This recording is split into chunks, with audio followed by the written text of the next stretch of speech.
Guys, it's Dana and it's Tuesday, so it's time to talk about money. And in this video, I want to talk about mistakes that you don't want to make when you are trying to pay off debt.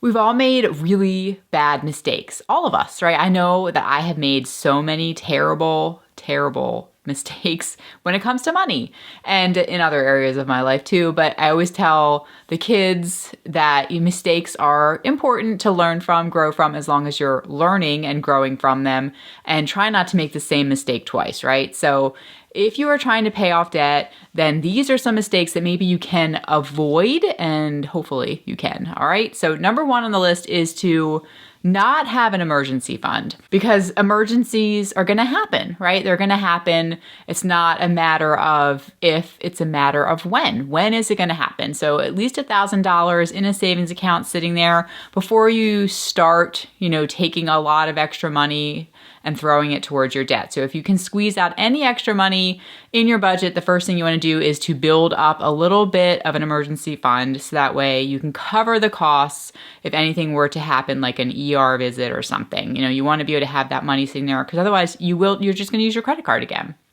Speaking of credit cards, a mistake is to continue using your credit cards. I always say that it's as if, I've had a real addiction that I had to break. And that means that I can't go back to using credit cards. Debit cards are different, but it's like if you're trying to get out of debt and you have a problem with it, then you don't want to continue using while you're trying to sort of break the habit, right? So, and also if you're using your credit cards, then you're just going further into debt, and that's making it even harder. You're not going to get out. You can't get out of debt if you continue to borrow. So you have to stop using your credit cards. Just stop.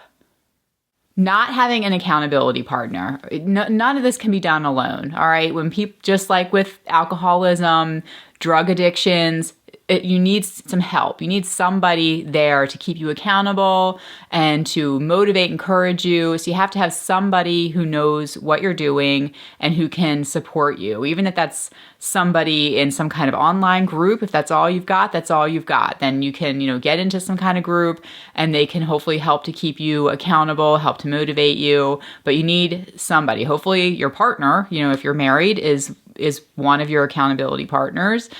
So also maybe there's some groups nearby, there's some church groups maybe, or somebody. Another mistake is to not keep the debt front and center, forefront in your mind, to not focus on it. I mean, not to dwell on it every day and to feel depressed about it. Not like that, right? Not an unhealthy way of dwelling on it, but you want to make sure that you're keeping your eye on the ball, so to speak. You have to be focused on this goal if you want it to happen. If you don't focus on it, it's never going to happen. You have to make it a goal and really try to post something in your house or put a card in your wallet. If you read the Strangest Secret, it says on that to write what your goal is on a card and put it in your wallet and look at it every day. Just some kind of way to help you stay focused on what it is you're trying to do, so you don't veer off course and forget and start doing something else. It's a mistake to not cut your lifestyle. Even if you think that you can pay off your debt by just continuing the way you've been going, I really think it's a good exercise to cut something that hurts. And when we started paying off our debt, it hurt really bad to cut certain things that we had for the kids. It was very almost physically painful to have to make that phone call and cancel what we were paying for. So I think you need to come up with something, whether it's if stopping going out to eat is painful to you, then good. You want it to hurt. You want to feel it a little bit, and it'll help you to break your bad spending habits and really make you angry, so that way you're really ready to pay off your debt and get it out of your life. Because if it doesn't hurt a little bit, most likely you're just going to go right back into it when you're done paying off your debt. All right, so along that same line is to get a side hustle. It's a mistake to not have a side hustle at all. You want to increase your earnings. That way you can hit your debt even harder, pay it off even faster. And again, it's that sacrifice. It's just going to really mark this time period in your life. And when you get done, you're going to feel so happy that you canceled your gym membership and you were working 5 jobs. It's going to be something you're going to want to brag about, really. And then you're going to get out of it so much faster, and then you can get back to the gym, you can quit those side jobs, but really try to do something to help make it go faster, earn more money, and like I said, to mark this period. I feel like it's important to mark this period in your life, again, so that you won't go back into debt. You're going to really remember. It's like putting a highlighter on this period of time in your life. And sometimes painful things are important because it helps us to behave and to grow and learn and be better people. Not working the plan is a mistake. Whatever plan that is that you choose, there's so many different ones out there. The debt snowball is what we like. There's also the debt avalanche where you pay off the highest interest rate first. But whatever that plan is, try to find a plan and stick to it. Really work the plan. If you don't work the plan, again, you're really lowering your chances of success. I mean, there are these plans out there. They've been proven to work. Millions of people have used them. And obviously what you've been doing is not or has not worked. So really do the plan. Do it. It's for you. It's not just for everybody else. Because yeah, I used to listen to Dave Ramsey for about a year, and then before we ever started our get out of debt plan. And I remember just listening, and then one day I was like, he's talking to me. This is for us, right? We have to do this. I remember having that moment. I remember that moment where I was like, oh my gosh, we have to do it. So you really need to submit to the plan. It's not for everybody else. It's for you if you've got debt. Not doing a unique budget every single month. Okay, so again, when we had long time ago, years ago, we had a budget, or I thought we had a budget, but it was just a spreadsheet that I never updated ever. It was just like, oh, these are our bills and this is what we make. And then that was it. It was just like, I thought that would be good for life, this one budget, but that didn't work. It doesn't work. You have to do a different one every single month, a new one. And you can use the template of your prior month because some things obviously stay the same, but other things fluctuate. It might be a month where you have an extra paycheck, like happens twice a year if you get paid bi-weekly. Or it might be, your bills are a little bit lower, or you've really used a lot more water, so it's a lot higher. I mean, there's certain things where it's Christmas time, so your electric bill is a lot higher. There's just different things that come into play. You might have gotten a bonus this month. And so you need a unique, different budget every single month so that you can make sure that every single dollar coming in has an assignment. You're putting as much as you can on your debt, but not more than you should, because it's going to leave you hanging high and dry as far as paying off some of your other bills like your water, electric. Things are important to keep your household running. So you have to do a unique one in the beginning of every single month, a new one. And it doesn't take too long. Once you get into the habit of doing it, it's going to be fine. All right. So you have to just commit to doing it, take the time and make it work, make it happen. All right. Next. So getting out of debt, it really is not a passive thing.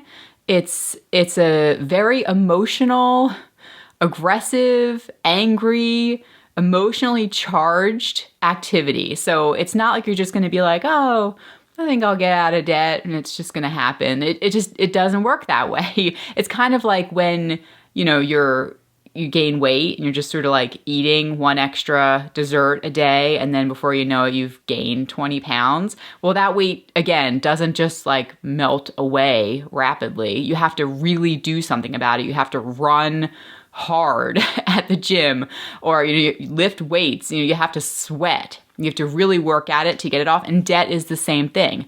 It really is. It's like, oh, $5 extra every day on our credit card, or, oh, we can just do this or that. It does just accumulate just like weight. And then before you know it, you look over and you have $20,000 on your credit card, right? Well, if you want to get out of it, it's the same thing as trying to lose weight. You have to sweat. You have to work at it. You have to get really mad that you have all this debt and you don't want it anymore. You want it out of your life, because that's going to make you work harder and be more committed to the plan and make you throw more money at it, make you skip going out to eat, skip going to buy lunch at work. It's going to really help you to get out of it faster than if you're just like, maybe we'll get out of debt, right? Because then it's going to just drag on for 10 years. How many people have student loans that they've been there for 10 plus years because you're just paying the minimum, and it just never goes away, right? It's not going to go away that way. You have to get really angry and really kick and punch and scream at it. Okay, and then last, you can't get out of debt without your spouse, without your partner. So if you're trying to get out of debt and your partner really doesn't care, and your husband or wife is just, still doing the same things, going out to eat, using their credit card, it's going to be so hard to do. And again, I kind of liken this to trying to quit smoking. If you and your spouse are both smokers and one of you decides to stop smoking, but the other one is still smoking, it's going to be so hard because you're inhaling that secondhand smoke. And it's just, your chances of success just go way down that you're going to be able to quit smoking if your partner does not also quit, because it's just, you're going to be right there. It's like, so same thing with your partner with debt. If they're, swiping their credit card and going shopping and doing whatever, it's going to be really hard for you to stick to the plan of paying off your debt when you have to constantly watch them just doing whatever, living the normal life of walking around, spending money and borrowing, taking out car payments, going to get a car loan. Like, how are you going to watch that? It's not going to work unless you're on the same exact page. You can't do it independently. You can't say, I'm getting out of debt. This is my debt. This is my husband's debt, or that's my wife's debt. You have to, it's our debt and our money, because you're a family. You live together. You share a bed. You share everything. And so it's really not going to work to get out of debt independently. Okay, you have to be a team. You have to both be on that same page and both be wanting and willing to work at it to get it out of your life and to never borrow money again. Okay, so this whole video is about making mistakes, right? So hopefully you don't make any of those mistakes that I talked about. And if you did, it's okay. It's just like when you're riding a bike and you fall off, or you're learning to ride a bike and you get back on, right? You got to keep getting back on the bike. So I feel exactly the same way with getting out of debt. It's like you're going to mess up, okay? You're going to make some kind of mistake probably along the way, especially when you first start budgeting. You're probably going to screw up your budget. You might even overdraft your account. It might seem like you can't pay a lot of extra on your debt. I can't say enough how important I think it is to just continue to work at it. Keep going, stay on the path, don't give up, and it's okay if you mess it up once in a while, as long as you don't stop. Because if you quit, if you just say, forget it, it's not working, I'm not doing this anymore, it sucks, I don't want to do this, it's too hard, then you're never, ever going to get there. So even if it's taking longer than you think it should to get out of debt, just keep working at it, because eventually you will get there if you just keep working at it. And don't quit the plan. Keep working the plan even if it's taking a lot longer. Like I said, just don't quit, okay? You can do this. You can do it.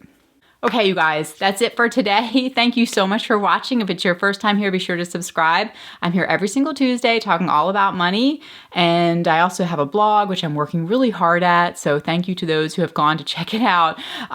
It actually crashed the other day and I was just freaking out. But luckily, I called Bluehost, who I have it through, and they were able to revive it. But anyway, it's been fun time. So I'm trying to at least post. I have been posting once a week on the blog. So, and I'm starting to, that's something that I'm sort of trying to get into the habit of. And I don't like it. I haven't liked it for many years, but now I'm starting to like it and want to do it. So it's a good thing. All right, so that's enough. I'm rambling at this point. Okay, so I'll talk to you guys next week. Bye.